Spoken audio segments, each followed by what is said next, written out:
Hi, good morning, dear students. Welcome back to our EVS class. Today we are going to learn about bird watching while we watch birds. We come across several amazing facts while watching birds. What are the things to take care of while watching them? പക്ഷികളെ നിരീക്ഷിക്കുമ്പോൾ എന്തൊക്കെ കാര്യങ്ങളാണ് നാം ശ്രദ്ധിക്കേണ്ടത് എന്നാണ് ഇവിടെ പറയുന്നത്. First, keep a book and pen in your hand. Second, keep a distance from them. Third, use binocular to see them closer.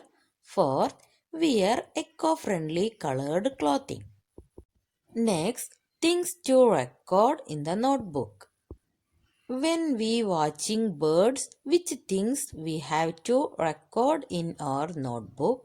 Okay, listen here. Okay, first write date and time. Next, name of bird. Then place where it is seen.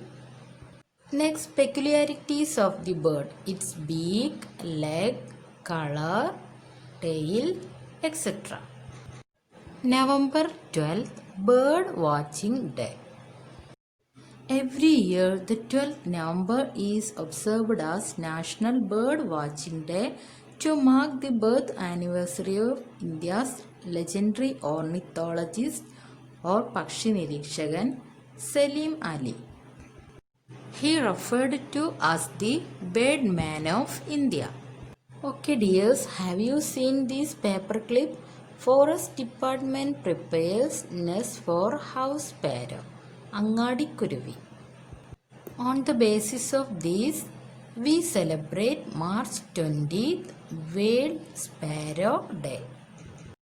Bird sanctuaries in Kerala. Bird sanctuaries are referred to as no hunting areas. Bird sanctuaries are the home for various types of birds.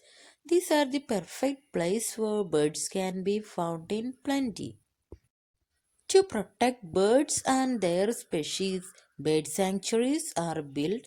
It promotes the survival and rehabilitation of birds. Bird sanctuaries provide natural facilities for birds. Okay, here it is. List of some bird sanctuaries in Kerala. Kumaragam Bird Sanctuary in Kottayam, Mangalavanam Bird Sanctuary in Ernakulam, Padiramanal Bird Sanctuary, Alappuzha, Kadalundi Bird Sanctuary, Calicut, and Thattekad Bird Sanctuary in Ernakulam. Thattekad Bird Sanctuary was the first bird sanctuary in Kerala. It is also known as Salim Ali Bird Trail. Okay, thank you.